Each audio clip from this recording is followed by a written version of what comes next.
Se define comúnmente al poder como la facultad de hacer algo o no, así como de ordenarlo.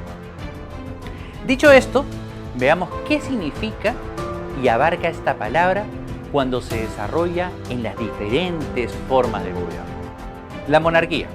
La monarquía quiere decir el gobierno de uno solo. Aunque ella puede ser electiva, si el monarca es elegido para toda su vida, lo usual es que sea hereditario.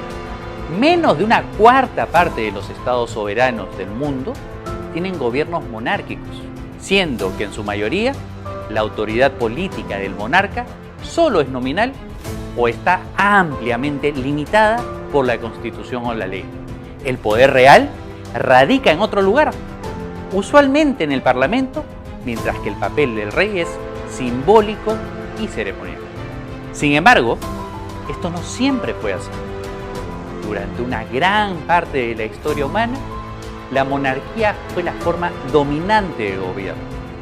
Y los monarcas ejercían un poder que a menudo era inmenso y casi ilimitado. En la antigüedad, el conflicto, la guerra, la habilidad en la administración de tierras, la gestión de infraestructuras esenciales, el descubrimiento de nuevas tierras que estimulaban nuevas formas de comercio, fueron algunas de las motivaciones para su existencia.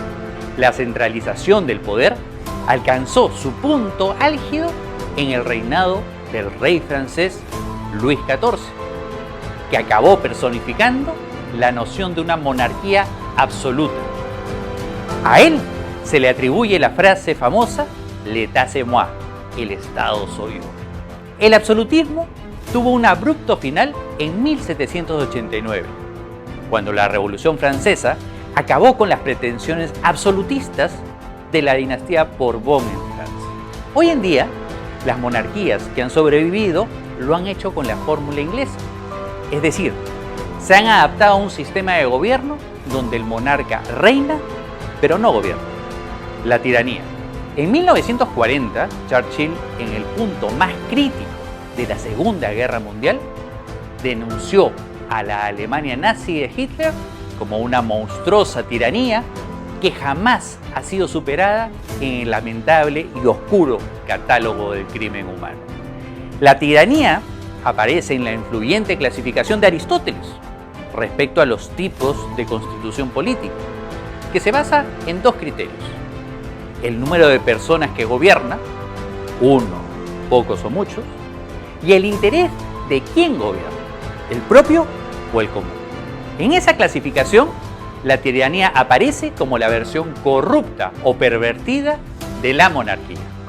Aunque muchos la usan como sinónimo de oposición a la libertad, con el despotismo existen diferencias. Un déspota, por más absoluto que sea su poder, gobierna según la ley existente y por lo tanto, hasta cierto punto, es constitucionalmente definido. Un tirano ocupa el poder y gobierna arbitrariamente, según su propia voluntad y capricho. La democracia. El historiador Dupré afirma que la democracia es considerada por casi todos como el sistema ideal, una forma de gobierno básicamente legítima que proporciona una estructura social y política en la que los ciudadanos pueden disfrutar de una vida feliz, plena y responsable. Su desarrollo por todo el mundo ha sido espectacular. Pero no debe olvidarse que durante la mayor parte de 2 milenios y medio, casi todos los teóricos políticos se opusieron enérgicamente a la democracia por considerarla caótica, corrupta e inestable. Incluso en tiempos más modernos ha sido denominada como la tiranía de la mayoría, es donde la mayoría abusa de su posición de poder para pisotear los derechos de las minorías. Sin perjuicio de ello, la convicción universal es que la democracia es preferible a cualquiera de los demás sistemas políticos. De hecho, Churchill, ante la Cámara de los Comunes, señaló que la democracia es la peor forma de gobierno, con la excepción de todas las demás que han ido probándose con el tiempo. Hoy es primordial que la democracia también sea representativa, donde el sufragio sea universal. El utopismo. El nombre utopía lo acuñó el estadista inglés Tomás Moro, describiendo un paraíso imaginario como un lugar donde los hombres y mujeres viven como iguales. En esa visión, la intolerancia está prohibida, la educación está en manos del Estado, todo es común. La principal crítica a las utopías es que son concebidas como sistemas de gobierno sin vigor. Si bien en el siglo XIX la búsqueda de utopías, alimentada por el avance de la ciencia, se consideró la clave del progreso, sus consecuencias nefastas no tardaron en aparecer cuando las espantosas consecuencias de la eugenesia y la política racial se concretaron en la Alemania nazi. La utopía comunista de Marx y Engels se plasmó en la colectivización agrícola y los gulags, campos de trabajo forzados de la Rusia de Stalin.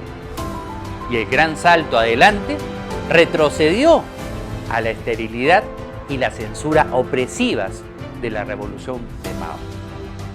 La revolución.